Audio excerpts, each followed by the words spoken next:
Good morning dear student. हमने जो पहली थ्योरम थी, स्पेशली जो प्रत्याशा से रिलेटेड जो थ्योरम है, एक तो स्ट्रेस से रिलेटेड और दूसरी स्ट्रेन से रिलेटेड। उसमें पहली हमने स्ट्रेस से रिलेटेड एक थ्योरम करी और उसमें हमने देखा कि जो तीनों अपने पास विकृतियां होती है, संकुचन, विकृति नहीं, स्ट्रेस, प्रतिबल होती है, वो तीनों कौन कौन सी, एक तो अपरूपण, एक कौन सी संकुचन, और एक कौन सी होती है विस्तार, एक्सटेंशन वाली। ये तीनों आयाम में क्या होती है, बराबर होती है। ठीक है ना। जबकि बल के आयाम दोनों के अलग होते हैं, मगर फिर भी ये जो प्रतिबल होता है, स्ट्रेस होता है, वो तीनों क्या होती है, बराबर होती है। दूसरी जो थ्योरम है वो स्ट्रेन से रिलेटेड है ना। और मैंने पिछले लेक्चर में बताया था कि जो दूसरी होगी वो स्ट्रेन से रिलेटेड है। और उसको मैं थ्योरम को मैंने बोर्ड पे जो लिखा है उसको एक बार पढ़ लेते हैं और समझ लेते हैं कि इसका मीनिंग क्या है।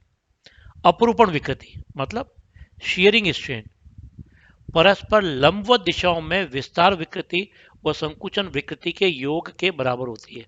इसका मतलब है कि शियर जो स्ट्रेन होती है वो एक्सटेंशन स्ट्रेन और कंप्रेशन स्ट्रेन इन दोनों के सम के बराबर होती है। और ये जो दोनों होते हैं एक दूसरे के परपेंडिकुलर होते हैं। ये बेसिकली इसका कहना है। इसका मतलब ये है कि अगर अपरूपण विकृति को हम फाई से रिप्रेजेंट करें तो विस्तार विकृति और संकुचन जो विकृति है वो 5/2 और 5/2 होंगे, क्योंकि इन दोनों का आयाम भी क्या होता है, बराबर होता है। ठीक है ना। और एक चीज और है कि विस्तार विकृति और जो संकुचन विकृति होती है ये दोनों आयाम के अंदर बराबर होती हैं। ये इसका बेसिकली मीनिंग है। ठीक है ना। तो ये अपने पास बेसिकली थ्योरम है और इसको हमें क्या करना है, प्रूव करना है। हमने जो पिछले लेक्चर के अंदर एक 3 डायमेंशनल घन लिया था और इसकी लंबाई एल थी और उसको अपन ने एक जो सरफेस थी उसकी EFGH उस पर क्लेम कर दिया था। और उसकी जो फ्री सरफेस थी इसके अपोजिट ABCD उस पर हमने फोर्स लगाया था F। उस फोर्स लगाने पे हमने देखा कि उस एक्शन का रिएक्शन हुआ और रिएक्शन से एक टॉर्क बना और टॉर्क ने रोटेशन करने का काम करा, मगर बॉडी रोटेट होती नहीं है। इसका मतलब एक अपोजिट डायरेक्शन में भी इंटरनल टॉर्क डेवलप होना चाहिए। और वो हमने देखा कि वो इसको पहले वाला फोर्स क्लॉकवाइज घुमाने का काम करता है, दूसरा वाला एंटी क्लॉकवाइज घुमाने का काम करता है। ठीक है ना। तो ये बेसिकली उसका, और उनके कारण, इन सब फोर्सेस के कारण, अलग अलग डायरेक्शन में फोर्स के कारण हमें F√2 कंप्रेशन फोर्स मिला और F√2 क्या मिला, एक्सटेंशन वाला फोर्स मिला। तो हमने देखा कि जो ए वाला जो पॉइंट था वो खिसक करके नई स्थिति ए डैश पे आ जाता है।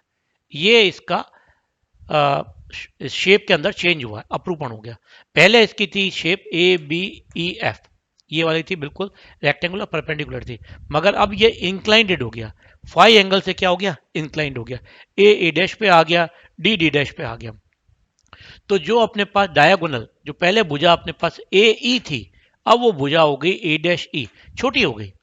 ठीक है ना, कंप्रेशन हो गया इसमें। ठीक है ना। इसी तरीके से जो भुजा हमारे पास DF थी पहले, वो बढ़ करके D-F हो गई। ठीक है ना। तो ये हमारे पास बेसिकली सारी की सारी घटना हुई है। तो अब हम कैलकुलेट करके बताते हैं कि जो हमारे पास जो लंबाई में जो कंप्रेशन वाली जो है, संकुचन जो विकृति है, कंप्रेशन जो विकृति है, वो 5/2 है। और जो अपने पास टोटल शेयरिंग स्ट्रेन है वो है 5। ये 5 हो जाएगी, ये 5/2 हो जाएगी, तो इसका मतलब बची हुई कितनी हो जाएगी, अपना 5/2 हो जाएगी। तो ये हम प्रूव करके बताते हैं। तो सबसे पहले हम कहते हैं अपरूपण विकृति कितनी है वो हम देख लेते हैं। हमने कहा ए डैश पे आ गया, मान लेते हैं कि ये जो डिस्टेंस है ये डेल्टा एल है, डेल्टा एल। इसकी इनिशियल लेंथ कितनी थी, एल थी। तो अपरूपण विकृति कितनी होगी, हाँ, अगर अब अपरूपण विकृति को हम फाई से रिप्रेजेंट करते हैं, phi is equal to ten phi के बराबर होता है। टेन फाई बराबर हो जाएगा डेल्टा एल अपॉन एल। ठीक है ना। ये हमारे पास बेसिकली इक्वेशन ये। तो ये मेरे पास आ गई अपरूपण विकृति, जिसको हम शेयरिंग स्ट्रेन भी कहते हैं। ठीक है ना, इंग्लिश के अंदर शेयरिंग स्ट्रेन कहते हैं। ठीक है। अब हम निकालते हैं किसका, ये संकुचन विकृति को निकालते हैं। संकुचन विकृति में मतलब ये है कि ए डैश पे आ गया तो नई भुजा हो गई है A-E।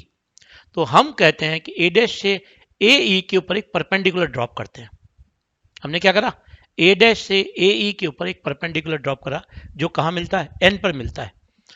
N पर मिलता है तो ये एंगल क्योंकि बहुत छोटा है इसलिए A-E और NE अप्रोक्सीमेटली बराबर होंगे। इसका मतलब लंबाई में परिवर्तन। हम किसके लिए बात कर रहे हैं? हम बात कर रहे हैं संकुचन विकृति की। तो ये ध्यान रखना है कि अभी हम केवल ले रहे हैं संकुचन विकृति, और उसकी जो लंबाई में चेंज आ रहा है, चेंज इन लेंथ,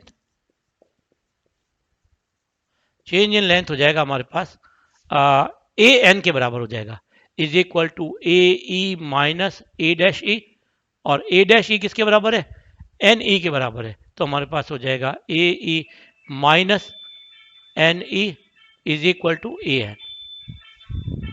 ये हमारे पास बेसिकली इसकी वैल्यू बन जाएगी। तो ए एन कितना है ये हम इस ट्रायंगल से निकाल लेते हैं। तो from triangle A N A dash, ये एंगल 45 डिग्री है, ये एंगल कितना है 45 है ना, और ये एंगल पता है हमें ए एन निकालना, तो हम cos 45 ले लें। तो cos 45 इज इक्वल टू क्या हो जाएगा? Base upon hypotenuse. बेस कितना है? ए एन, हाइपोटेनस कितनी है? ए ए डैश, ठीक है ना। ए ए डैश कितना है उसकी वैल्यू रख देते हैं और सारी हमारे पास वैल्यू आ जाएगी, ठीक है ना।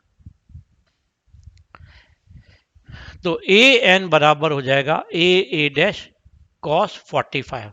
ए ए डैश, ए ए डैश मेरे पास है डेल्टा एल, और ये हो जाएगा cos 45। cos 45 की होती है 1 अपॉन रूट टू, तो ये हो जाएगा delta L upon root two. तो मेरे पास जो लंबाई में परिवर्तन आया है वो कितना हो गया? एल अपॉन रूट टू, और इसकी इनिशियल लेंथ कितनी थी? ए ही थी, ठीक है ना।